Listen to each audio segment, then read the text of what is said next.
அகிலமெங்கும் உள்ள தமிழ் நேயர்கள் அனைவருக்கும் பரம்பரை ஜோதிடர் உங்கள் மனோ பாலாஜியின் அன்பான வணக்கம். கும்பராசி அன்பர்களுக்கு ஏப்ரல் மாத ராசி பலன்.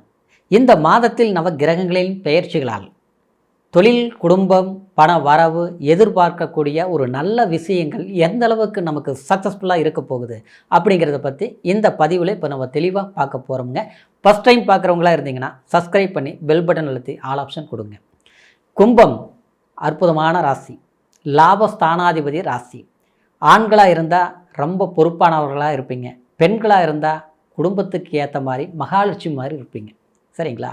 எந்த ஒரு நெருக்கடியான சூழ்நிலைகள் வந்தாலும் அதை சமாளிக்கக்கூடிய ஒரு திறமை இந்த கும்பராசிக்காரருக்கு ரொம்பவே அதிகமாக இருக்கும். ஏன்னா இப்போ சமீபமாக ஒரு 3.5 வருஷ காலகட்டம், குறிப்பாக ஒரு 4 வருஷமாகவே எடுத்துக்கிட்டால் கூட கடுமையாக கஷ்டப்படுறது எந்த ராசின்னு கேட்டோம்னா இந்த கும்பராசிக்காரர் தான். எல்லாரும் மேலே அன்பு வைப்பீங்க, ஏமாற்றத்தை சந்திப்பீங்க, ரொம்ப உழைப்பீங்க, ஆனால் அந்த இடத்துல நல்ல பேர் கிடைக்கிறது இல்லை. சொந்த பந்தம் வேணுமென்ட்டு விரும்பி போவீங்க, எல்லாம் பார்த்து பார்த்து பண்ணுவீங்க, ஆனால் அங்கே நமக்கு சொன்ன மாதிரி எல்லாருக்கும் கிடைக்கிற மதிப்பு மரியாதை நமக்கு கிடைக்கிறது இல்லை. இப்படி இருந்தாலும் அதை பற்றி நீங்கள் பெருசாக எடுத்துக்கிறது இல்லை. அதுதான் உங்களுடைய ப்ளஸ். சரிங்களா? கஷ்டமாக கடந்து போகும். மற்றவங்க மதிக்கலையா, கவலையே வேண்டாம், பார்த்துக்கலாம், ஒரு நாளைக்கு புரிஞ்சுக்குவாங்க. இன்னொன்று பார்த்தோம்னா உழைப்பு, வேலை, இதில் கொஞ்சம் பிரச்சனை இருந்துகிட்டே இருக்குது. எப்போ பார்த்தாலும் சொந்த தொழில் பண்ணுறவங்களுக்கு தொழில் வளர்ச்சி இல்லை, நல்லா போய்ட்டு இருந்தது தான். ஆனால் இப்போ பார்த்தோம்னா கொஞ்சம் சமீபத்தில் இருந்து கொஞ்சம் பிரச்சனைகள் கொடுத்துட்டு இருக்குது. ஆனால் போட்ட முதலீடு கூட சரியான முறையில் ஈடுகட்ட முடியலைங்கிற ஒரு சூழ்நிலை. வேலைக்கு போய்ட்டு இருந்தவங்களுக்கு இடம் மாற்றங்கள் பண்ணுற அளவுக்கு ஆகிப்போச்சு. வேலையில் பிரச்சனைகள் வந்திருக்கு. சரிங்களா? நாம் கடுமையாக உழைச்சிருந்தாலும் சிறப்பாக இருந்தாலும், ஆனால் அந்த இடத்துல ஏதோ ஒரு காரணத்தினால இந்த வேலை போச்சு, இன்னொரு பக்கம் வேலைக்கு போகணும், அங்கே போனாலும் அங்கேயும் கொஞ்ச நாள் தான், மறுபடியும் பார்த்தா இந்த மாதிரி இப்படியெல்லாம் நடந்துகிட்ருக்கு. இன்னொன்று பார்த்தோம்னா ஜென்மத்தில் ராகு, மனசே ஒரு படபடப்பு. சரிங்களா? ஆரோக்கியத்திலேயே ஒரு செலுசெலுப்பு இல்லை முத மாதிரி. சரிங்களா? இன்னொன்று பார்த்தோம்னா குடும்ப சனி வேறு நடந்துட்டு இருந்தது இல்லையா? அது மட்டும் இல்லாமல் இந்த சனி 2ஆம் இடத்துல இருக்கிற போது பணம் பார்த்தோம்னா ஏதாவது ஒரு விதத்தில் விரயங்கள் அதிகமாகிடுச்சுட்ரும். அதனால் நான் சொல்கிறது என்னென்னா, வீடு கட்டுறது, இடம் வாங்குறது, சுப செலவுகள் ஏதாவது ஒன்று பண்ணுங்க. இல்லைன்னா ஹாஸ்பிட்டல் செலவு வரும் இல்லையா? அடுத்தவங்ககிட்ட பணம் கொடுத்தோம்னா கை வந்து சேராது. கடன் வாங்குவோம், கம்மியாக வாங்குவோம், மறுபடியும் போனோம்னா மறுபடியும் இன்னொரு பக்கம் வாங்குற மாதிரி வரும். அதனால் சுப செலவுகள் ஏதாவது பண்ணுங்க. வண்டி வாகனங்கள் தயவு செய்து வாங்க வேண்டாங்க. இருக்கிற வண்டி வாகனத்தை வச்சு ஓட்டிக்கலாம். சரிங்களா? அடிக்கடி ஃபால்ட்டு வருதா, கொஞ்சம் ரெடி பண்ணிக்கலாம். ஆனால் புதுசாக ஒன்று வாங்கலாம் அப்படிங்கிறது வேண்டாம். ஏன்னா இதுக்கு முன்னால் அப்படியே ஒன்று பண்ணியிருந்தாலும் அதுலேயும் திருப்தி இல்லாமல் தான் இருக்கும். ஒரு இடமே வாங்கினாலும் அது எல்லாருமே நல்ல ரேட்டுக்கு போகும், நாம் வாங்குறது அது ஒன்றும் சரியில்லை. அப்படியே விற்கலானாலும் 10 ரூபா போகிற பொருள் 5 ரூபாய்க்கு போகுது.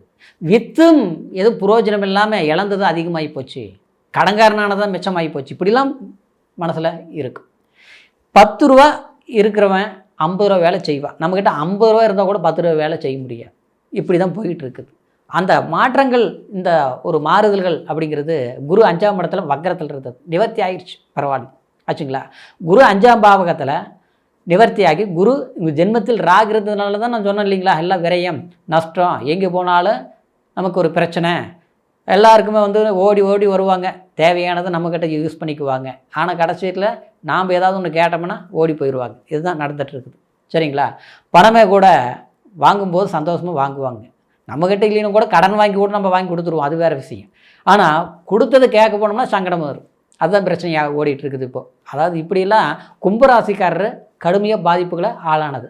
ஆனால் இந்த குரு வக்ர நிவர்த்தி ஆகி உங்கள் ஜென்மத்தை பார்க்குறதுனால, 9ஆம் பார்வை பார்க்குறதுனால இது ஒரு வெளிச்சம் பிறந்த மாதிரி, அதாவது ஒரு கிளியரிட்டி, ஒரு கிளியரன்ஸ் கிடைச்ச மாதிரி. சரிங்களா? ஆரோக்கியம் கூட நல்லா இருக்கும். குடும்பத்தில் கூட நல்ல விஷயங்கள் பண்ணுவீங்க. வாரிசுகளுக்கு நன்மையான பலன்கள் நடக்கும். குழந்தை பாக்கியம் இல்லாதவங்களுக்கு புத்திர பாக்கியம் கண்டிப்பாக கிடைக்கும். நல்லா பிரார்த்தனை பண்ணி பண்ணிக்கோங்க. சரிங்களா? குலதெய்வம் கோயிலுக்கு போயிட்டு வாங்க, நினச்ச கோயிலுக்கு பிடிச்ச நேரத்தில் போயிட்டு வாங்க. சரிங்களா? அற்புதமாக ஒரு வாய்ப்புகள், புத்திர பாக்கியம் கிடைக்கும்.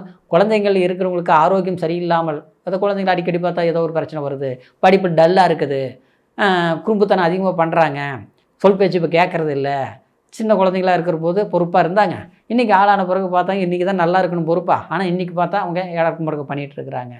அவங்கள நினச்சி எனக்கு வேதனையாக இருக்குது. ஒரு கல்யாணத்தை பண்ணி வைக்கணும்னா பண்ண முடிய மாட்டேங்குது. நாம் சொல்கிறது அவங்களுக்கு பிடிக்கல, அவங்க சொல்கிறது நமக்கு பிடிக்கல. இது இப்படியே போய் எல்லாம் கால தாமதமாகிட்டு இருக்குது.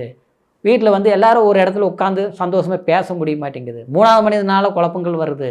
நம்ம குடும்பத்தில் ஏட்டிக்கு போட்டியாக இருக்குது. நீ என்ன சொல்கிறது, நான் என்ன கேட்குறது, நீ போ தெக்க நான் போ மேக்க, இப்படிலாம் போயிட்டு இருக்குதுங்க. அப்படிங்கிற சூழ்நிலையெல்லாம் மாறக்கூடிய நேரம் தான் அந்த குரு வக்ர நிவர்த்தியாகி ஜென்மத்தை பார்க்குறது மட்டும் ஒரு அற்புதம். அது இல்லாமல் 7ஆம் பார்வை லாபஸ்தானத்தை பார்க்கறதுனால பணவரவு கண்டிப்பாக அதிகரிக்கும். 7ஆம் இடத்துல கேது இருக்கிறதுனால கணவன் மனைவி சம்மந்தப்பட்ட இதில் கொஞ்சம் ஜாக்கிரதை, பொறுமை, விட்டு கொடுத்து போகணும். பிரிஞ்சு இருக்கிறவங்களுக்கு பிரச்சனைகள் அதிகரிக்கக்கூடிய வாய்ப்புகள் வரும். அதனால் கொஞ்சம் பொறுத்து நிதானமாக பேசி தீர்த்துக்கணும். சட்ட சிக்கல்கள் இருந்ததுன்னா தீரக்கூடிய வாய்ப்புகள் உருவாகும். மறு வாழ்க்கை பண்ணணும்னு எதிர்பார்க்கக்கூடியவங்களுக்கு சிறப்பான வாழ்க்கை பலன்கள் கூடி வரக்கூடிய காலம்தான் இது. ஜூன் வரைக்குமே நல்லா இருக்குங்க. இப்படி 2ஆம் இடத்துல சனி இருந்து இந்த செவ்வாய் இந்த மாதம் முழுசாக இருப்பதனால கண்டிப்பாக வீடு கட்டுறது, இடம் வாங்குறது, கிரையம் பண்ணுறது, இந்த மாதிரி சுப செலவுகள் ஏற்கனவே தடையான விஷயத்தை மீண்டும் கண்டினியூ பண்ணிவங்க செய்து முடிக்கலாம். புதன் நீச்ச நிலையில் இருக்கிறதுனால அது வந்து உங்களுக்கு 5ஆம் அதிபதியாகவும் இருந்து 8ஆம் அதிபதியாகவும் இருந்து, அதாவது சூரியனோடு இணைந்து, அதாவது செவ்வாயோடு இணையும் போது கண்டிப்பாக இதுவும் ஒரு நல்ல விஷயந்தான் ஆச்சுங்களா. படிச்சுட்டு இருக்கிற குழந்தைங்களுக்கு கல்வி பலம் நல்லா இருக்கும். பத்திரம், ரிஜிஸ்ட்ரு சம்மந்தப்பட்ட இதில் கொஞ்சம் கவனமாக இருக்கணும். கொடுக்கல் வாங்கல கொஞ்சம் கவனமாக இருக்கணும். சனி பகவானை பிரார்த்தனை பண்ணிக்கோங்க. திருநள்ளாறு போயிட்டு வாங்க. முடியலன்னா பக்கத்தில் இருக்கிற சனீஸ்வரர் கோயிலை வழிபாடு பண்ணுங்க. கண்டிப்பாக ஆஞ்சநேயர் கோயிலுக்கு போயிட்டு வாங்க. இதெல்லாம் நெய் தீபம் ஏற்றுங்க சனிக்கிழமை நாளில். கண்டிப்பாக இந்த பண கஷ்டம், மன கஷ்டம், கூட இருந்து ஏமாற்றி அன்பை செலுத்தி நம்மளை துரோகம் பண்ணவங்களுக்கு கண்டிப்பாக எல்லாமே அவங்கவுங்க திருந்துவாங்க. நம்மளோட ஒத்துழைப்பு கொடுப்பாங்க. சில சந்தோஷங்கள் கண்டிப்பாக மனசுக்கு மகிழ்ச்சியான சில விஷயங்கள் நடக்கும். சரிங்களா. இப்போ சொன்னது கோட்சார அடிப்படையில் நான் பலன்களை சொல்லியிருக்கிறேன்.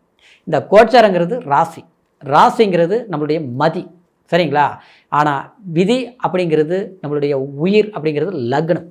அப்போது பிறப்பு ஜனன ஜாதகத்தில் தான் நம்மளுடைய யோகங்கள் என்ன, சாதகமான காலங்கள் எது, நம்மளுடைய வாழ்க்கையில் நம்ம எப்படி இருக்க போகிறோங்கிறது ஒரு கண்ணாடி மாதிரி. நம்ம முகத்தை பார்த்தோம்னா கண்ணாடியில் எப்படி தெரியுதோ, நம்ம எப்படி சரிப்படுத்திக்கிறோமோ அந்த மாதிரி நம்மளுடைய ஜாதகம், நம்மளுடைய வாழ்க்கையை இந்த மாதிரி தான் இருக்குங்கிறது நம்ம ஒரு அளவுக்கு கணிக்க முடியும் ஜாதகத்தை பார்த்து. அப்போது இது நல்ல நேரமா, ஓகே இப்படி பண்ணலாம், இது கெட்ட நேரமா, கொஞ்சம் அப்படி பண்ணலாம் அப்படிங்கிற நம்ம திருத்திக்க முடியும். சில பிரிவுகள், சில அன்புகள், சில ஏமாற்றங்கள் அதெல்லாம் ஏன் ஏற்படுது அப்படிங்கிறதெல்லாம் நம்ம பிறப்பு ஜனன ஜாதகத்தில் இருக்கக்கூடிய திசாபுத்தி பொறுத்து தான் அது அமையும். சரிங்களா. பூர்வீகத்தில் சொத்து இருக்கும், நம்ம அங்கே இருக்க முடியாது. வெளிநாடு வந்திருப்போம், இங்கேயும் கஷ்டப்பட்டுட்டு இருப்போம், எவ்வளோ சம்பாரித்தோம் மிச்சம் இல்லை ஆச்சுங்களா. எல்லாரும் நம்புகிறோம், ஆனால் யூஸ் பண்ணுறாங்க. இதெல்லாம் என்னென்னா நம்ம ஜாதகத்தில் நடக்கக்கூடிய தசாபுத்திகள் பொறுத்த வரைக்கும் தான். சரிங்களா. அதனால் உங்களுடைய ஜாதகத்தை நம்மகிட்ட பார்க்கணும் நீங்கள் விரும்புனீங்கன்னா கீழே இருக்கிற நம்பருக்கு ஃபோன் பண்ணி date of birth, time, place மூணையும் தெரியப்படுத்தி பலன்களை கேட்டு தெரிஞ்சுக்கலாம், சந்தேகங்களையும் தெரிஞ்சுக்கலாம். மீண்டும் அடுத்த பதிவில் உங்களை சந்திக்கும் வரைக்கும் நன்றி, வணக்கம்.